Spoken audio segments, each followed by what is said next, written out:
Well, hello everybody. We're here again with more of Frankenstein by Mary Shelley. I'm very excited to read through this. I know we're getting to the point where Victor Frankenstein is going to actually create his monster. So he's kind of in the process of just really putting it all together, and I'm really excited to see how this ends up. This is my first time reading the story. Of course, I know a little bit about the story itself, just given a lot of the media that's come out, and I'm very excited to continue on and see where we end up. Now, I am going to take my glasses off just because it makes it easier for me to read while I have this wonderful get up on. So don't feel weirded out. It just makes it easier for me. And yeah, so here we go.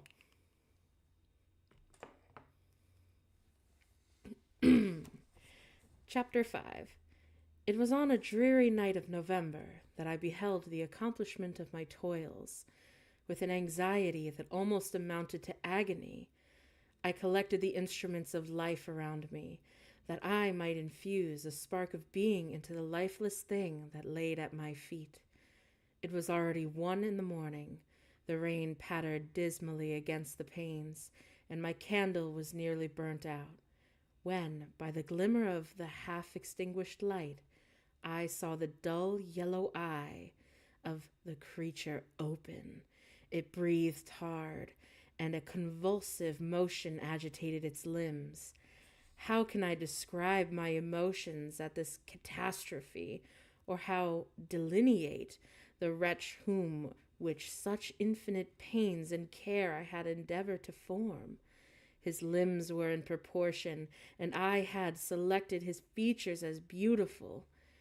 Beautiful, great God! His yellow skin scarcely covered the work of muscles and arteries beneath.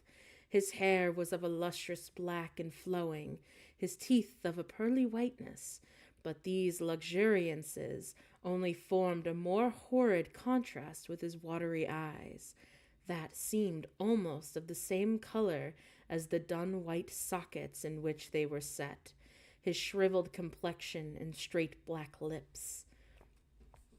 The different accidents of life are not so changeable as the feelings of human nature. I had worked hard for nearly 2 years for the sole purpose of infusing life into an inanimate body. For this I had deprived myself of rest and health. I had desired it with an ardor that far exceeded moderation, but now that I had finished, the beauty of the dream vanished, and breathless horror and disgust finished. The beauty of the dream vanished, and breathless horror and disgust filled my heart. Unable to endure the aspect of the being I had created, I rushed out of the room and continued a long time traversing my bedchamber, unable to compose my mind to sleep. At length lassitude succeeded to this tumult that I had been endured. I threw myself on the bed in my clothes, endeavoring to seek a few moments of forgetfulness, but it was in vain. I slept indeed, but it was disturbed by the wildest dreams. I thought I saw Elizabeth in the bloom of health, walking in the streets of Ingolstadt. Delighted and surprised, I embraced her, but as I imprinted the first kiss upon her lips, they became livid with the hue of death. Her features appeared to change, and I thought that I held the corpse of my dead mother in my arms. A shroud enveloped her form, and I saw the grave worms crawling in the folds of the flannel. I started from my sleep with horror. A cold dew covered my forehead. My teeth chattered, and every limb became convulsed. When by the dim and yellow light of the moon, as it forced its way through the window shutters, I beheld the wretch, the miserable monster whom I had created. He held up the curtain of the bed, and his eyes, if eyes they may be called, were fixed on me. His jaw opened, and he muttered some inarticulate words, while a grin wrinkled his cheeks. He might have spoken, but I did not hear. One hand was stretched out, seemingly to detain me, but I escaped and rushed downstairs. I took refuge in the courtyard belonging to the house which I inhabited, where I remained during the rest of the night, walking up and down in the greatest agitation, listening attentively, catching and fearing each sound, as if it were to announce the approach of the demoniacal corpse to which I had so miserably given life. Oh, no mortal could support the horror of the countenance. A mummy again endued with animation could not be so hideous as that wretch. I had gazed on him while unfinished.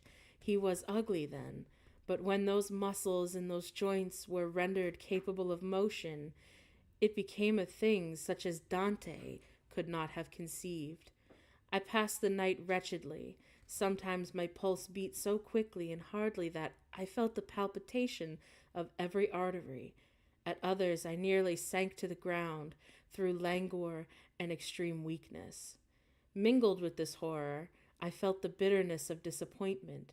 Dreams that had been my food and pleasant rest for so long a space were now become a hell to me, and the change was so rapid, the overthrow so complete. Morning, dismal and wet, at length dawned, and discovered to my sleepless and aching eyes the church of Ingolstadt, its white steeple and clock, which indicated the 6th hour. The porter opened the gates of the court, which had that night been my asylum, and I issued into the streets, pacing them with quick steps, as if I sought to avoid the wretch whom I feared every turning of the street would present to my view. I did not dare return to the apartment which I inhabited, but felt compelled to hurry on, although drenched by the rain which poured from a black and comfortless sky. I continued walking in this manner for some time, endeavoring by bodily exercise to ease the load that weighed upon my mind. I traversed the streets without any clear conception of where I was or what I was doing. My heart palpitated in the sickness of fear, and I hurried on with irregular steps, not daring to look about me.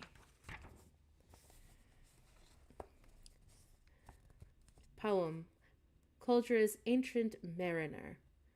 Like one who, a lonely road, doth walk in fear and dread, and having once turned round, walks on, and turns no more his head, because he knows a frightful fiend doth close behind him tread. Continuing thus, I came at length opposite to an inn in which the various diligences and carriages usually stopped. Here I paused. I knew not why, but I remained some minutes with my eyes fixed on a coach that was coming towards me from the other end of the street. As it drew nearer, I observed that it was the Swiss diligence. It stopped just where I was standing, and on the door being opened, I perceived Henry Clerval, who, on seeing me, instantly sprung out. "My dear Frankenstein!" exclaimed he. "How glad I am to see you! How fortunate that you should be here at the very moment of my alighting!" Nothing could equal my delight on seeing Clerval. His presence brought back to me many thoughts of my father, Elizabeth, and those scenes of home so dear to my recollection. I grasped his hand, and in a moment forgot my horror and my misfortune. I felt suddenly, and for the first time during my many months, calm and serene joy. I welcomed my friend, therefore, in most a cordial manner, and we walked towards my college. Clerval continued talking for some time about our mutual friends, and his good fortune in being permitted to come to Ingolstadt. "You may easily believe," he said, "how great was the difficulty to persuade my father that all necessary knowledge was not comprised in the noble art of bookkeeping, and indeed, I believe I left him incredulous to the last, for his constant answer to be my unwearied entreaties was the same as that of the Dutch schoolmaster in the Vicard of Wakefield. 'I have 10,000 florins a year without a Greek. I eat heartily without Greek.' But his affirmation for me at length overcame his dislike of learning, and he permitted me to undertake a voyage of discovery to the land of knowledge. It gives me the greatest delight to see you, but tell me how you left my father, brothers, and Elizabeth." Very well, happy, very happy, only a little uneasy that they hear from you so seldom. By the by, I mean to lecture you a little upon their account myself. But my dear Frankenstein, he continued, stopping short and gazing full in my face, I did not before remark how very ill you appear. So thin and pale. You look as if you had been watching for several nights. You may have guessed right. I have lately been so deeply engaged in my occupation that I have not allowed myself sufficient rest, as you see. But I sincerely hope, that all these employments are now at an end, and that I am at length free.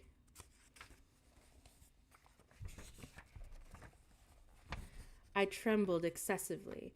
I could not endure to think of, and far less to allude to, the occurrences of the preceding night. I walked with a quick pace, and soon arrived at my college. Then I reflected, and the thought made me shiver, that the creature whom I had left in my apartment might still be there, alive and walking about. I dreaded to behold this monster, but I feared still more that Henry should see him, entreating him, therefore, to remain a few minutes at the bottom of the stairs. I darted up to my room. My hand was already on the lock of the door before I recollected myself. I then paused, and a cold shiver came over me. I threw the door forcibly open, as children are accustomed to do when they expect a spectre to stand in waiting for them on the other side. But nothing appeared. I stepped fearfully in. The apartment was empty, and my bedroom was also freed from this hideous guest. I could hardly believe that so great a good fortune could have befallen me, but when I became assured that my enemy had indeed fled, I clapped my hands for joy and ran down to Clerval. We ascended into my room, and the servant presently brought breakfast. But I was unable to contain myself. It was not joy only that possessed me. I felt my flesh tingle with excess of sensitiveness, and my pulse beat rapidly. I was unable to remain for a single instant in the same place. I jumped over the chairs, clapped my hands, and laughed aloud. Clerval at first attributed my unusual spirits on his arrival, but when he observed me more attentively, he saw a wildness in my eyes, for which he could not account, and my loud, unrestrained, heartless laughter frightened and astonished him. "My dear Victor," he cried, "what for God's sake is the matter? Do you not laugh in that manner? How ill you are! What is the cause of all this?" "Do not ask me," I tried, putting my hands before my eyes, for I thought I saw the dreaded spectre glide into the room. "He can tell. Oh, save me! Save me!" I imagined that monster seized me. I struggled furiously and fell down into a fit. Poor Clerval! What must have been his feelings?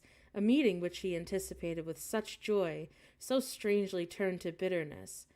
But I was not the witness of his grief, for I was lifeless, and did not recover my senses for a long, long time. This was the commencement of a nervous fever which confined me for several months. During all that time, Henry was my only nurse. I afterwards learned that, knowing my father's advanced age and unfitness for so long a journey, and how wretched my sickness would make Elizabeth, he spared them this grief by concealing the extent of my disorder. He knew that I could not have more kind and attentive nurse than himself, and firm in hope he felt of my recovery. He did not doubt that, instead of doing harm, he performed the kindest action that he could towards them. But I was still, in reality, very ill, and surely nothing that unbounded and unremitting attentions of my old friend could have restored me to life. The form of the monster on whom I had bestowed existence was forever before my eyes, and I raved incessantly concerning him. Doubtless my words surprised Henry. He at first believed them to be the wanderings of a disturbed imagination, but the pertinacity with which I continually recurred to the same subject, persuaded him that my disorder indeed owed its origin to some uncommon and terrible event. By very low and slow degrees, and with frequent relapses that alarmed and grieved my friend, I recovered. I remember the first time I became capable of observing outward objects, and with any kind of pleasure. I perceived that the fallen leaves had disappeared, and that the young buds were shooting forth from the trees that shaded my window. It was a divine spring, and the season contributed greatly to my convalescence. I felt also sentiments of joy and affection revive in my bosom. My gloom disappeared, and in a short time I became as cheerful as before I was attacked by the fatal passion. "Dearest Clerval," I exclaimed, "how kind, how very good you are to me. This whole winter, instead of being spent in study as you promised yourself, has been consumed in my sick room. Oh, how shall I ever repay you? I feel the greatest remorse for the disappointment of which I had been the occasion. But you will forgive me?" "You will repay me entirely, if you do not discompose yourself, but get well as fast as you can, and since you appear in such good spirits, I may speak to you on one subject, may I not?" I trembled. One subject? What could it be? Could he allude to an object of whom I dared not even think? "Compose yourself," said Clerval, who observed my change of color. "I will not mention it if it agitates you, but your father and cousin would be very happy if they received a letter from you in your own handwriting. They hardly know how ill you have been, and are uneasy at your long silence." "Is that all, my dear Henry? How could you suppose that my first thought would not fly towards those dear, dear friends whom I love, and who are so deserving of my love? If this is your present temper, my friend, you will perhaps be glad to see a letter that has been lying here for some days for you. It is from your cousin, I believe."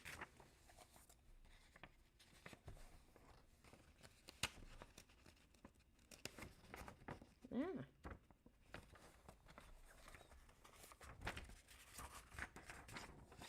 Chapter 6.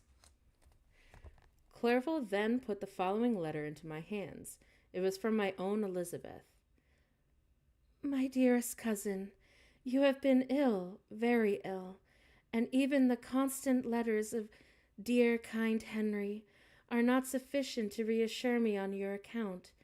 You are forbidden to write, to hold a pen, yet one word from you, dear Victor, is necessary to calm our apprehensions. For a long time I have thought that each post would bring this line, and my persuasions have restrained my uncle from undertaking a journey to Ingolstadt. I have prevented his encountering the inconveniences and perhaps dangers of so long a journey. Yet how often have I regretted not being able to perform it myself. I figure to myself that the task I regretted not being able to do and attend you at your sickbed has devolved on some mercenary old nurse who could never guess your wishes nor minister to them with the care and affection of your poor cousin. Yet that is over now. Clerval writes that indeed you are getting better. I eagerly hope that you will confirm this intelligence soon in your own handwriting. Get well and return to us. You will find a happy, cheerful home and friends who love you dearly. Your father's health is vigorous, and he asks but to see you, but to be assured that you are well, and not a care will ever cloud his benevolent countenance. How pleased you would be to remark the improvement of our Ernest. He is now 16, and full of activity and spirit. He is desirous to be a true Swiss and to enter into foreign service. But we cannot part with him, at least until his elder brother returns to us. My uncle is not pleased with the idea of a military career in a distant country, but Ernest never had your powers of application. He looks upon study as an odious fetter. His time is spent in the open air, climbing the hills or rowing on the lake. I fear that he will become an idler unless we yield the point and permit him to enter on the profession which he has selected. Little alteration, except the growth of our dear children, has taken place since you left us. The blue lake and snow-clad mountains, they never change, and I think our placid home and our contented hearts are regulated by the same immutable laws. My trifling occupations take up my time and amuse me, and I am rewarded for my exertions by seeing none but happy, kind faces around me. Since you left us, but one change has taken place in our little household. Do you remember on what occasion Justine Moritz entered our family? Probably you do not. I will relate her history, therefore, in a few words. Madame Moritz, her mother, was a widow with 4 children, of whom Justine was the third. This girl had always been the favorite of her father, but through a strange perversity, her mother could not endure her, and after the death of M. Moritz, treated her very ill. My aunt observed this, and when Justine was 12 years of age, prevailed on her mother to allow her to live at our house. The republican institutions of our country have produced simpler and happier manners than those which prevail in the great monarchies that surround it. Hence, there is less distinction between the several classes of its inhabitants, and the lower orders, being neither so poor nor so despised. Their manners are more refined and moral. A servant in Geneva does not mean the same thing as a servant in France and England. Justine, thus received in our family, learned the duties of a servant, a condition which, in our fortunate country, does not include the idea of ignorance and a sacrifice of the dignity of being human. Justine, you may remember, was a great favorite of yours, and I recollect you once remarked that if you were in an ill humor, one glance from Justine could dissipate it, for the same reason that Aristotle gives concerning the beauty of Angelica. She looked so frank-hearted and happy. My aunt conceived a great attachment for her, by which she was induced to give her an education superior to that which she had at first intended. This benefit was fully repaid. Justine was the most grateful little creature in the world. I do not mean that she made any professions. I never heard one pass her lips, but you could see by her eyes that she almost adored her protectress. Although her disposition was gay, and in many respects inconsiderate, yet she paid the greatest attention to every gesture of my aunt. She thought that she was the model of excellence, and endeavored to imitate her phraseology and manners, so that even now she often reminds me of her. When my dearest aunt died, everyone was too much occupied in their own grief to notice poor Justine, who had attended her during her illness with the most anxious affection. Poor Justine was very ill, but other trials were reserved for her. One by one, her brothers and sisters died, and her mother, with the exception of her neglected daughter, was left childless. The conscience of the woman was troubled. She began to think that the deaths of her favorites was a judgment from heaven to chastise her partially. She was born a Roman Catholic, and I believe her confessor confirmed the idea which she had conceived. Accordingly, a few months after your departure for Ingolstadt, Justine was called home by her repentant mother. Poor girl! She wept when she quitted our house. She was much altered since the death of my aunt. Grief had given softness and a winning mildness to her manners, which had before been remarkable for vivacity. nor was her residence at her mother's house of a nature to restore her gaiety. The poor woman was very vacillating in her repentance. She sometimes begged Justine to forgive her unkindness, but much often accused her of having caused the deaths of her brothers and sisters. Perpetual fretting at length threw Madame Moritz into a decline, which at first increased her irritability, but she is now at peace forever. She died on the first approach of cold weather, at the beginning of this last winter. Justine has returned to us, and I assure you love her tenderly. She is very clever and gentle, and extremely pretty, as I mentioned before. Her mien and expression continually remind me of my dear aunt. I must also say a few words to you, my dear cousin, of little darling William. I wish you could see him. He is very tall of age, with sweet laughing blue eyes, dark eyelashes, and curling hair. When he smiles, 2 little dimples appear on each cheek, which are rosy with health. He has already 1 or 2 little wives, but Louisa Biron is his favorite, a pretty little girl of 5 years of age.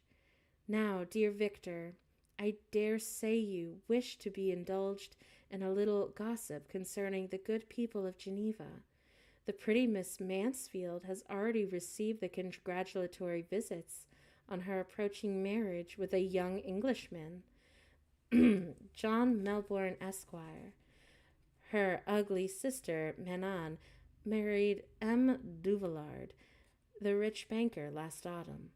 Your favorite schoolfellow, Louis Manoir, has also suffered several misfortunes since the departure of Clerval from Geneva.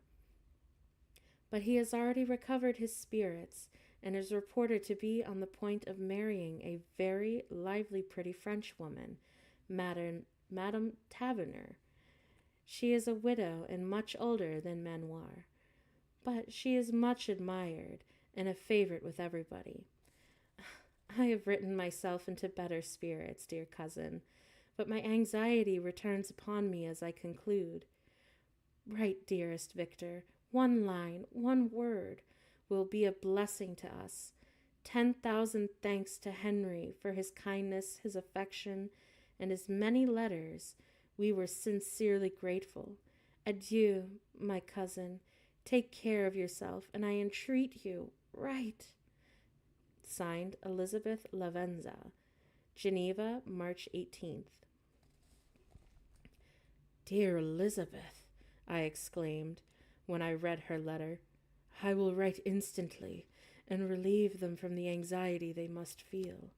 I wrote, and this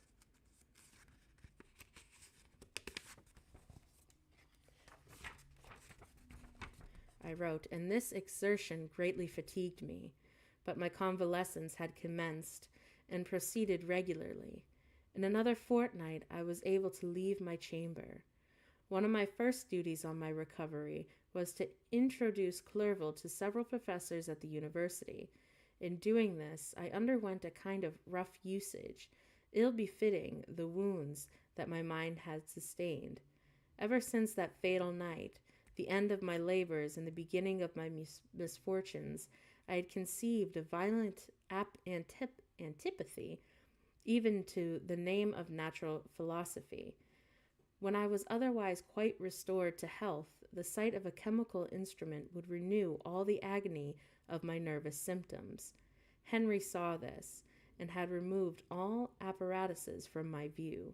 He had also changed my apartment, for he perceived that I had acquired a dislike for the room which had so previously been my laboratory.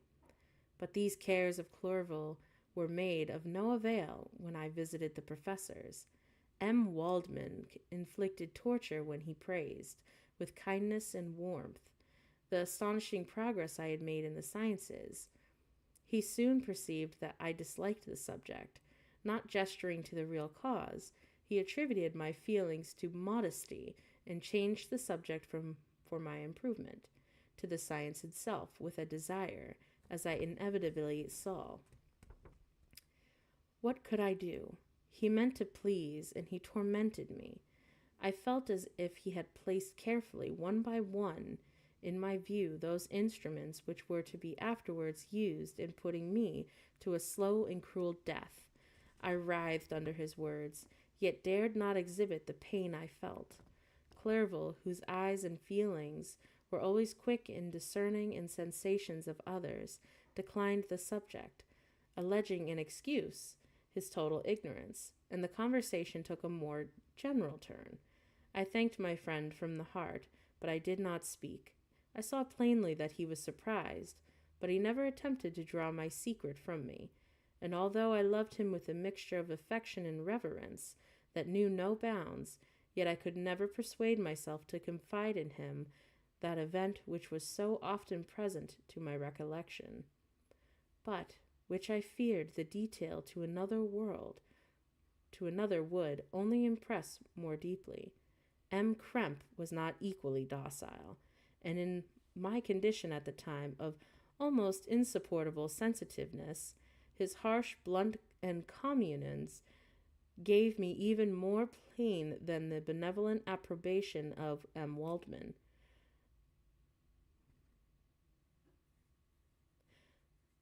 "The fellow!" he cried.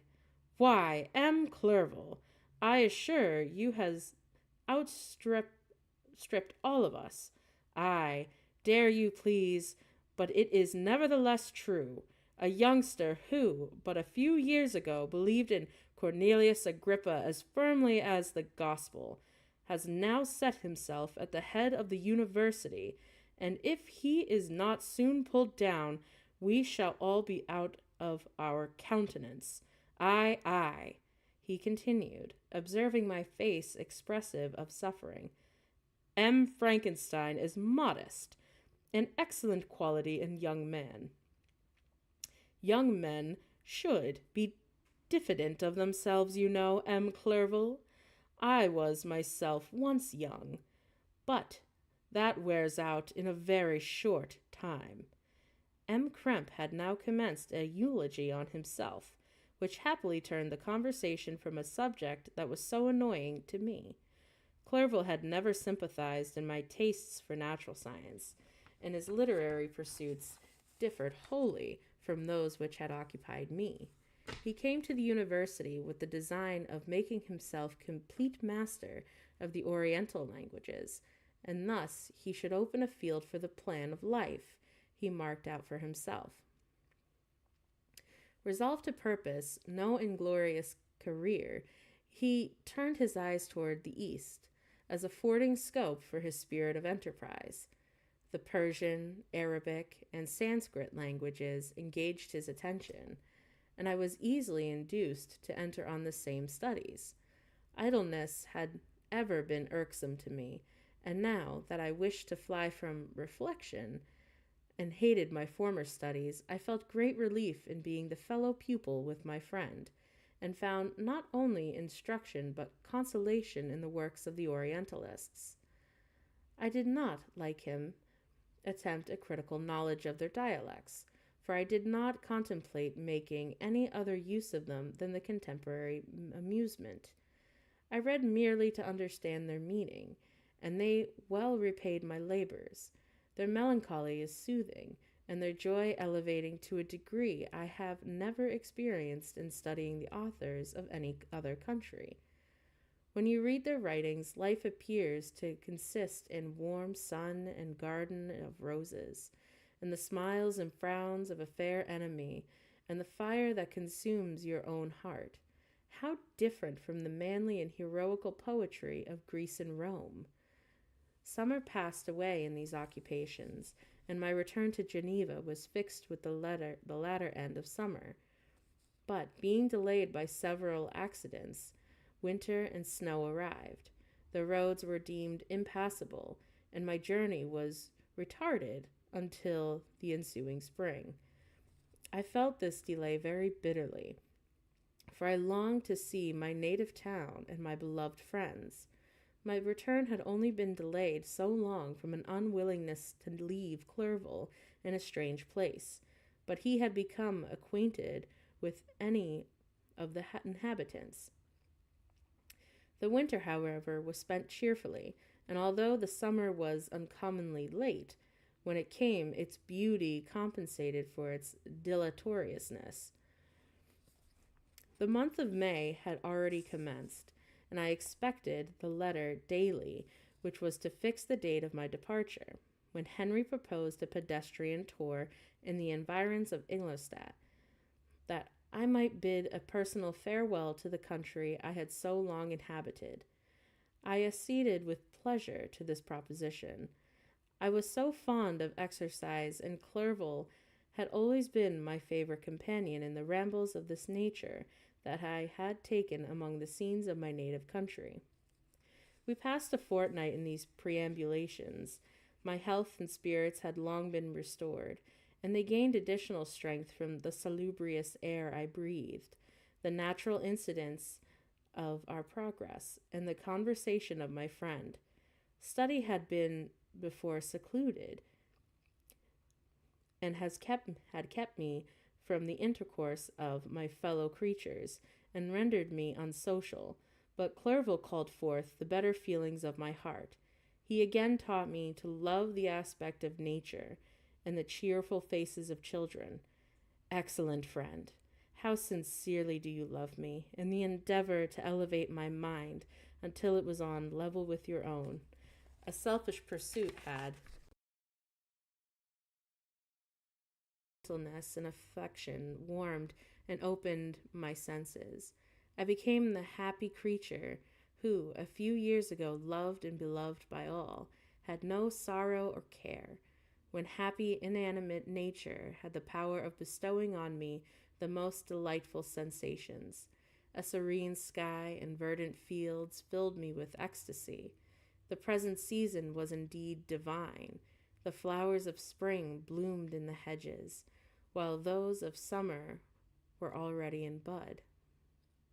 I was undisturbed by thoughts which, during the preceding year, had pressed upon me, notwithstanding my endeavors to throw them off with an invincible burden. Henry rejoiced in my gaiety, and sincerely sympathized in my feelings. He exerted himself to amuse me, while he expressed the sensations that filled his soul. The resources of his mind on this occasion were truly astonishing. His conversation was full of imagination, and very often, in imitation of the Persian and Arabic writers, he invented tales of wonderful fancy and passion. At other times, he repeated my favorite poems or drew me out into arguments, which he supported with great ingenuity.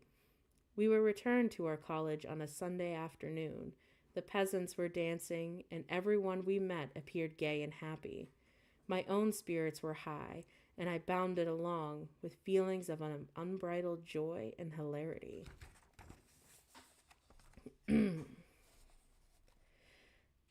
Chapter 7. On my return, I found the following letter from my father. My dear Victor, you have probably waited impatiently for a letter to fix the date of your return to us. I was at first tempted to write only a few lines, merely mentioning the day on which I should expect you. But you would be a cruel kindness, and I dare not do it. What would be your surprise, my son, when you expected a happy and glad welcome, to behold, on the contrary, tears and wretchedness? And how, Victor, can I relate our misfortune? Absence cannot have rendered you callous to our joys and grief. And how shall I inflict pain on my long absent son? I wish you to prepare for your woeful news, but I know it is impossible. Even now your eye skims over the page to seek the words which are to convey to you the horrible tidings. William is dead, the sweet child whose smiles delighted and warmed my heart, who was so gentle yet so gay. Victor, he is murdered. I will not attempt to console you, but will simply relate the circumstances of the transaction. Last Thursday, May 7th, I, my niece, and your 2 brothers went to walk in the Plain Palace. The evening was warm and serene, and we prolonged our walk farther than usual. It was already dusk before we thought of returning, and then we discovered that William and Ernest, who had gone on before, were not to be found. We accordingly rested on a seat until they should return. Presently Ernest came and inquired if we had seen his brother. He then said that he had been playing with him, that William had ran away to hide himself, that he vainly sought for him, and afterwards waited for a long time, but we found he did not return.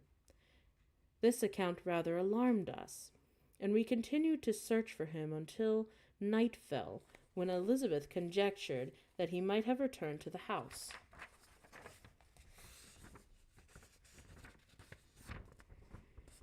He was not there. We returned again with torches, for I could not rest, when I thought that my sweet boy had lost himself and was exposed to all the damps and dews of night. Elizabeth also suffered extreme anguish. About 5 a.m, I discovered my lovely boy, whom the night before I had seen blooming and active in health, stretched on the grass livid and motionless. The print of the murderer's finger was on his neck. He was conveyed home, and the anguish that was visible in my countenance betrayed the secret to Elizabeth. She was very earnest to see the corpse. At first I attempted to prevent her, but she persisted, and entering the room where it lay, hastily examined the neck of the victim, and clasping her hands examined. "Oh God, I have murdered my darling child!"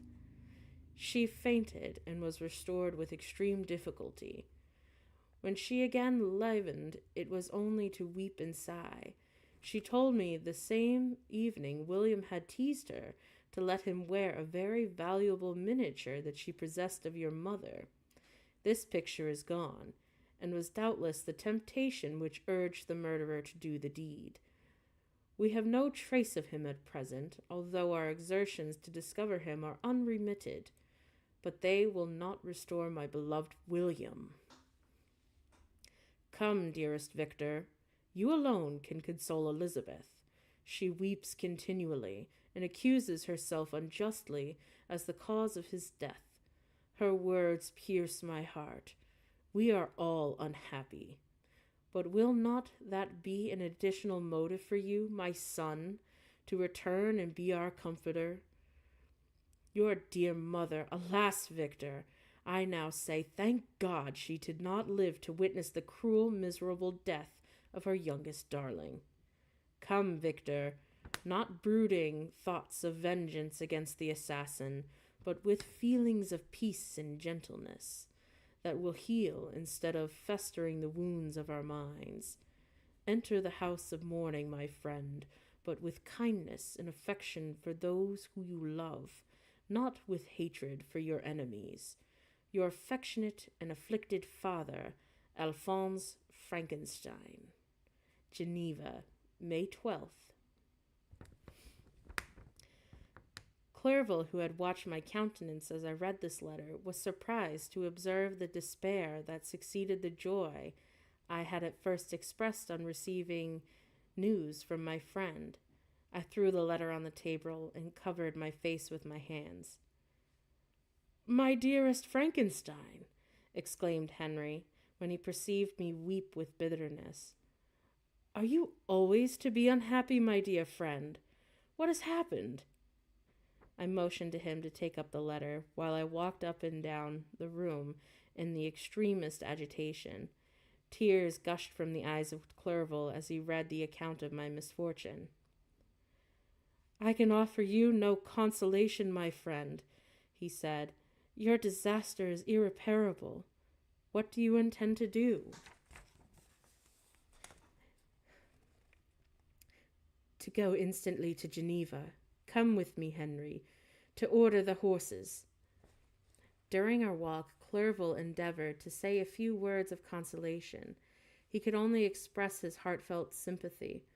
"Poor William! Dear, lovely child, he now sleeps with his angel mother. Who that had seen him bright and joyous in his young beauty must weep over his untimely loss, to die so miserably, to feel the murderer's grasp. How much more a murderer that could destroy such radiant innocence? Poor little fellow. Only one consolation I have for we. His friends mourn and weep, but he is at rest. The pang is over, his sufferings are at an end forever. A sod covers his gentle form, and he knows no pain. He can no longer be a subject for pity. We must reserve that for his miserable survivors. Clerval spoke thus as we hurried through the streets. The words impressed themselves on my mind, and I remembered them afterwards in solitude. But now, as soon as the horses arrived, I hurried to a cabriolet and bade farewell to my friend. My journey was very melancholy. At first I wished to hurry on, for I longed to console and sympathize with my loved and sorrowing friends. But when I drew near my native town, I slackened my progress. I could hardly sustain the multitude of feelings that crowded into my mind. I passed through the scenes, familiar to my youth, but which I had not seen for nearly 6 years. How altered everything might be during that time. One sudden and desolating change had taken place, but 1,000 little circumstances might have been by degrees worked for other altercations, which, though they were done more tranquilly, which might be less decisive. Fear overcame me. I dared no advance, dreading 1,000 nameless evils that made me tremble. Although I was unable to define them, I remained 2 days at Lucerne. In this painful state of mind, I contemplated the lake. The waters were placid, all around was calm, and the snowy mountains, the palaces of nature, they were not changed. By degrees, the calm heavenly scene restored me, and I continued my journey towards Geneva. The road ran by the side of the lake, which became narrower as I approached by my native town. I discovered more distinctly the black sides of Jura and the bright summit of Mont Blanc. I wept like a child. Dear mountains, my own beautiful lake, how do you welcome your wanderer? Your summits are clear, the sky and lake are blue and placid. Is this to prognosticate peace, or to mock at my unhappiness? I fear, my friend, that I shall render myself tedious by dwelling on these preliminary circumstances, but they were days of comparative happiness, and I think of them with pleasure. My country had been my beloved country, but who can tell the delight I took in again beholding thy streams, thy mountains, and more than all, thy lovely lake.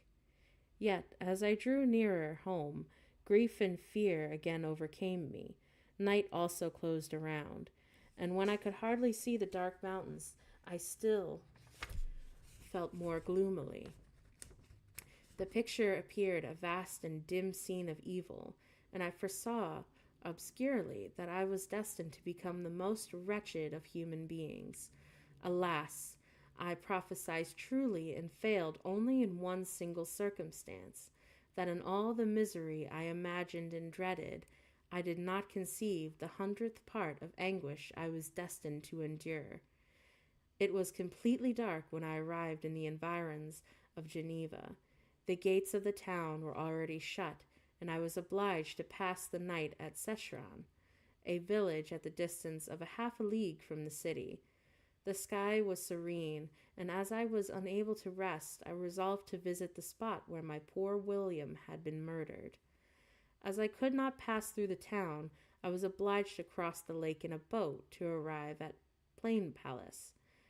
During the short voyage, I saw the lightning playing on the summit of Mont Blanc, and the most beautiful figures. The storm appeared to approach rapidly, and on landing, I ascended a low hill that I might observe its progress. It advanced to the heavens. They were clouded, and I soon felt the rain coming slowly in large drops, but its violence quickly increased.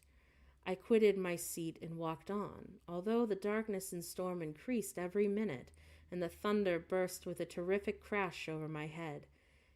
It was echoed from Salève, the Juras, and the Alps of Savoy. Vivid flashes of lightning dazzled my eyes, illuminating the lake, making it appear like a vast sheet of fire.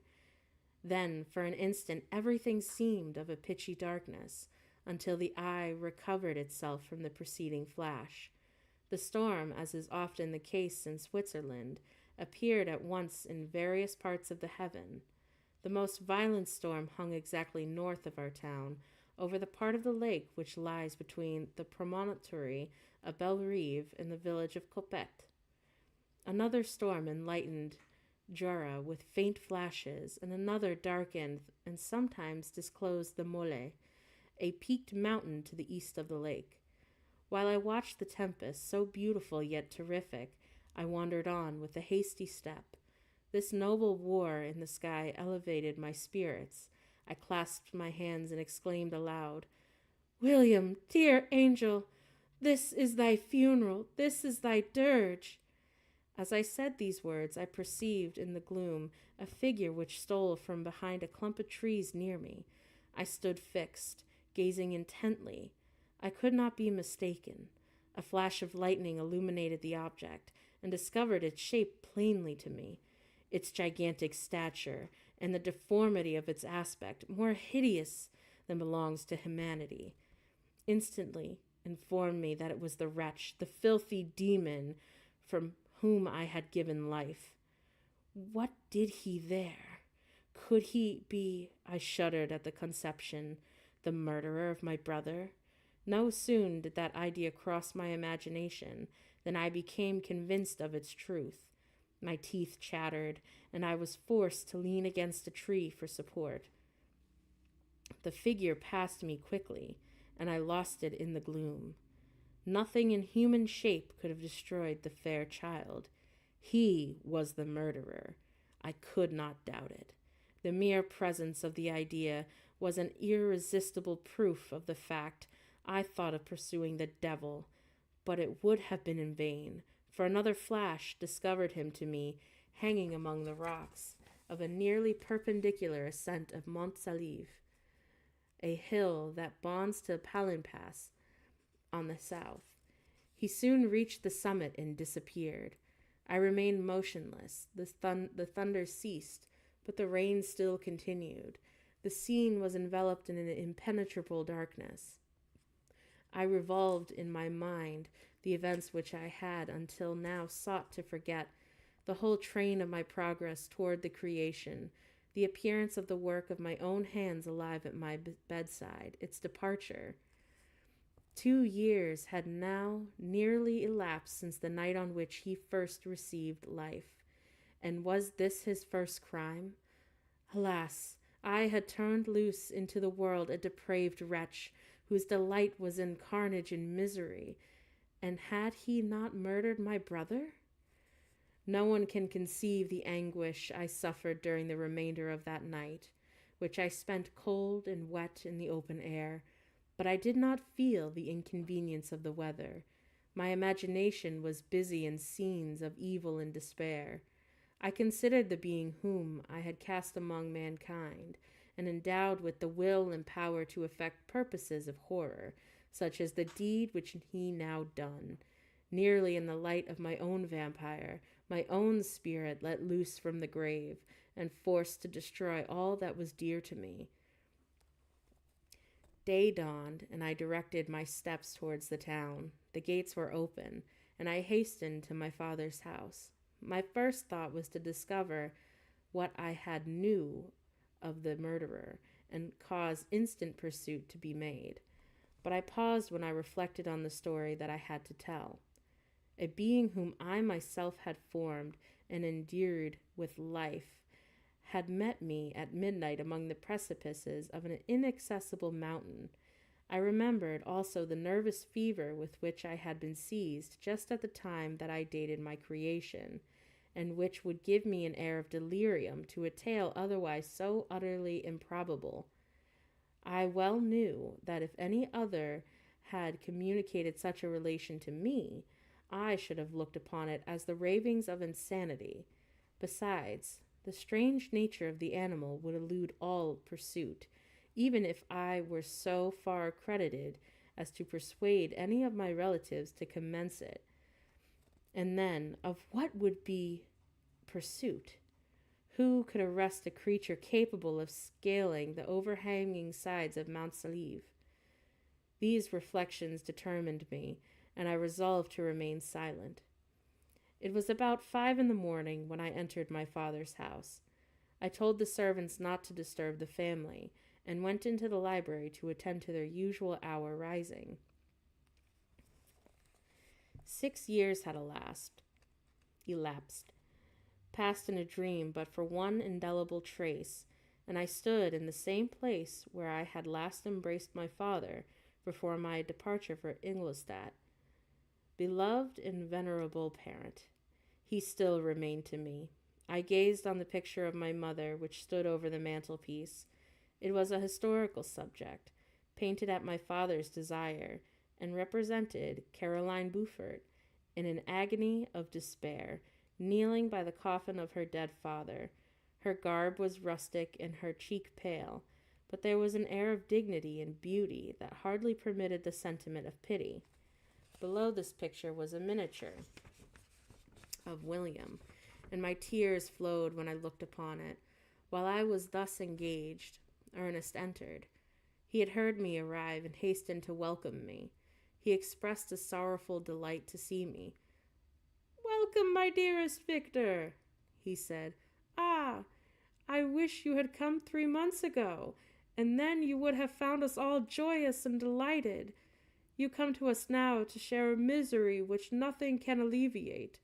Yet your presence will, I hope, revive your father, who seems sinking under his misfortune, and your persuasions will induce poor Elizabeth to cease her vain and tormenting self-accusations. Poor William, he was our darling and our pride." Tears unrestrained fell from my brother's eyes. A sense of mortal agony crept over my frame. Before I had only imagined the wretchedness of my desolated home. The reality came on me as a new and not less terrible disaster.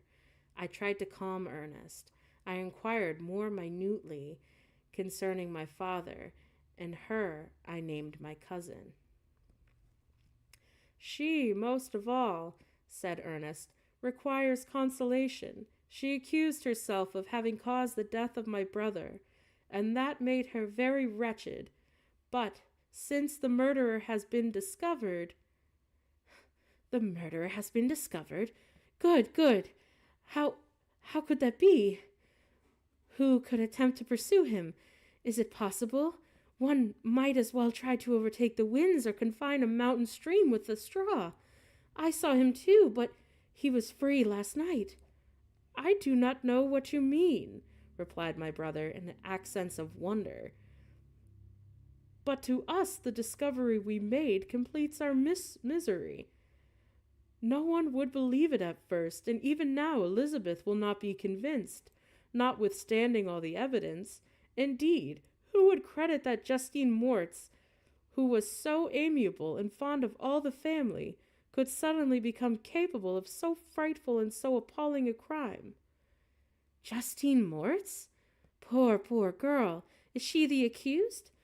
But it is wrongfully. Everyone knows that. No one believes it, surely, Ernest." "No one did at first, but several circumstances came out that have almost forced conviction upon us, and our own behavior has been so confused as to add to the evidence of facts a weight that, I fear, leaves no hope for doubt. But she will be tried today, and you will then hear all." He then relented that, the morning on which the murder of poor William had been discovered, Justine had taken ill and confined to her bed for several days.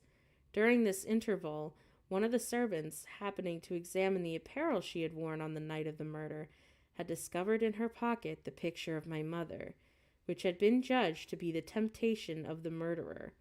The servant instantly showed it to one of the others, who, without saying a word to any of the family, went to a magistrate. And upon their deposition, Justine was apprehended. On being charged with the fact that the poor girl confirmed the suspicion in a great measure by her extreme confusion of manner. This was a strange tale, but it did not shake my faith, and I replied earnestly, "You are all mistaken. I know the murderer. Justine, poor, good Justine, is innocent." At that instant my father entered. I saw unhappiness deeply impressed on his countenance, but he endeavored to welcome me cheerfully, and after we had exchanged our mournful greeting, would have introduced me to some other topic other than that of our disaster, had not Ernest exclaimed, "Good God, Papa! Victor says he knows who was the murderer of poor William." "We do also, unfortunately," replied my father, "for indeed I have rather been for ever ignorant that have discovered so much depravity and ingratitude in one I valued so highly." "But, my dear father, you are mistaken. Justine is innocent." "If she is, God forbid that she should suffer as guilty.